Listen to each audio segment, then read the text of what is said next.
सबसे पहले तो मैं आज इस प्रेस वार्ता में सभी पत्रकार साथियों का हार्दिक स्वागत एवं अभिनंदन करता हूं। आज बजट 2025-26 पर हुई चर्चा में विपक्ष ने जो निराधार आरोप लगाए थे, मैंने उनका तर्कसंगत जवाब दिया है। मैं उस जवाब की मुख्य बातें आपके माध्यम से हरियाणा प्रदेश की महान जनता के साथ साझा करना चाहता हूं। मैं बताना चाहूंगा, सदन में विपक्ष खाना पूर्ति कर रहा था, उनके पास कोई मुद्दा नहीं था। हमारे देश के यशस्वी प्रधानमंत्री श्री नरेंद्र मोदी जी के नेतृत्व में हरियाणा में पिछला एक दशक सुखद बदलाव का साक्षी रहा है। प्रदेश में क्रांतिकारी बदलाव हुए हैं। भय, भ्रष्टाचार और घोटालों का दंश झेल रही जनता को बड़ी राहत मिली है। इसी सुखद बदलाव पर हरियाणा की जनता ने अपने समर्थन की मुहर लगाते हुए तीसरी बार नॉन स्टॉप जनादेश दिया है। मैंने विधानसभा के अंदर भी हमारी संस्कृति में 11 के अंक को शुभ माना जाता है। मैं हरियाणा की जनता को नमन करता हूं, जिसने मुझे 11वें मुख्य सेवक के रूप में हरियाणा की सेवा करने का और हमारी सरकार के 11वें बजट प्रस्तुत करने का अवसर दिया है। मैं बताना चाहूंगा आज विधानसभा के सत्र को 11वां दिन हुआ है। हमारी सरकार का ये 11 साल का ये बजट है, 11वां बजट है, और मुझे 11वें मुख्य सेवक के रूप में हरियाणा ने जिम्मेवारी दी है। और आज इस अवसर के ऊपर मैंने 11 मुख्य संकल्प भी लिए हैं, क्योंकि जैसा मैंने कहा है कि हमारी संस्कृति में 11 के अंक को शुभ माना जाता है। पिछले 11 सालों में ही माननीय प्रधानमंत्री नरेंद्र मोदी जी के नेतृत्व में और माननीय मनोहर लाल जी के अथक प्रयासों से हरियाणा ने विकास के नए कीर्तिमान स्थापित किए हैं। 11 साल की विकास यात्रा को हमने अपने इस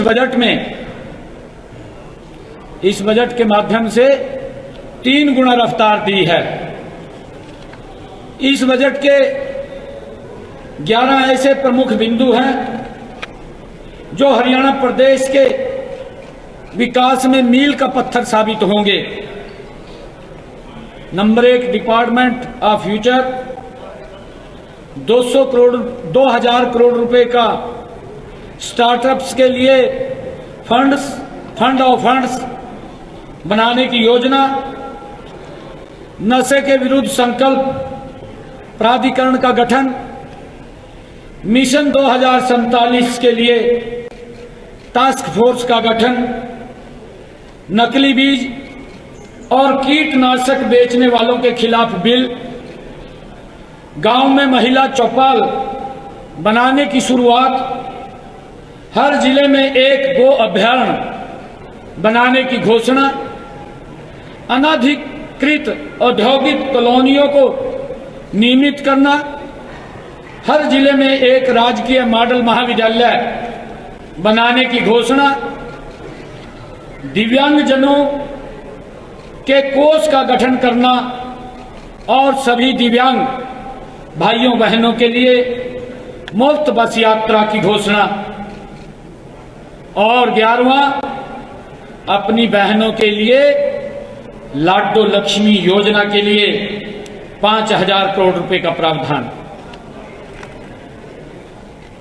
आदरणीय साथियों, वर्ष 2014-15 में कुल बजट 73,301 करोड़ रुपए का था। इसे हमने 2025-26 में बढ़ाकर 2,05,017 करोड़ रुपए किया है। इस प्रकार पिछले 10 सालों में कुल बजट में 180% की वृद्धि हुई है। वर्ष 2014-15 में प्रति व्यक्ति आय 1,47,382 रुपये थी, जो वर्ष 2024-25 में बढ़कर 3,53,182 रुपये हो गई है। राज्य का एक्सपेंडिचर वर्ष 2014-15 में 59,451 करोड़ रुपए था, जो वर्ष 2024-25 में बढ़कर 1,55,832 करोड़ रुपए हो गया है।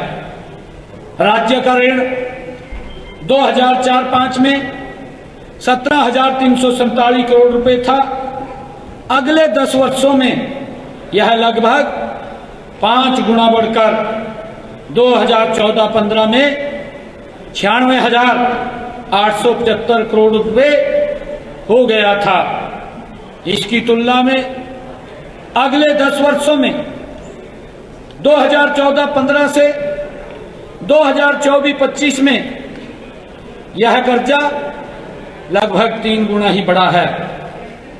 पहले की सरकारों में प्रदेश के लोगों में निराशा थी, सरकार के प्रति अविश्वास की भावना थी, हमारा युवा कुंठित था, महिलाओं, अनुसूचित जातियों और पिछड़े वर्गों में असुरक्षा की भावना थी। हमारी यह सोच वर्ष 2025-26 के बजट में भी परिलक्षित रही है। यह बजट के हर वर्ग के लोगों की प्राथमिकताओं और आकांक्षाओं का प्रतिबिंब है। इस बजट में समावेशी विकास के साथ साथ किसान, गरीब, महिला और युवाओं पर फोकस किया गया है। मैंने बजट पर चर्चा के दौरान माननीय सदस्यों द्वारा उठाए गए हर एक सवाल का जवाब दिया है। अब उनके पास कोई जवाब नहीं बचा है। बजट के अलावा भी सदन में हर सदस्य ने जो भी विषय रखा, उन सब विषयों का भी मैंने जवाब देने की पूरी कोशिश की है। कुछ सदस्यों ने अच्छे सुझाव दिए हैं, उन सुझावों को भी हमने नोट किया है।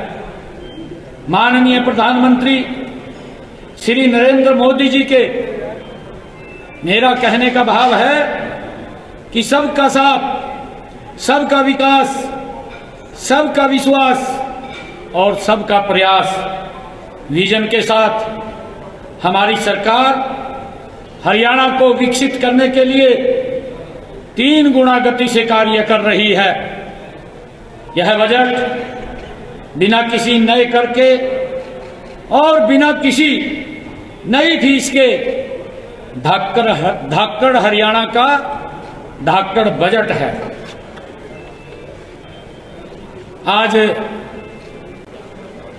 मैं बताना चाहूंगा, विधानसभा में 26 कल 4 विधेयक भी पास किए गए। हरियाणा सर्व सम्मानजनक निपटान विधेयक 2025, हरियाणा ट्रैवल एजेंटों का पंजीकरण और विनियमन विधेयक 2025, हरियाणा सार्वजनिक दायित्व रोकथाम विधेयक 2025, हरियाणा संविदात्मक कर्मचारी सेवा की सुनिश्चितता संशोधन विधेयक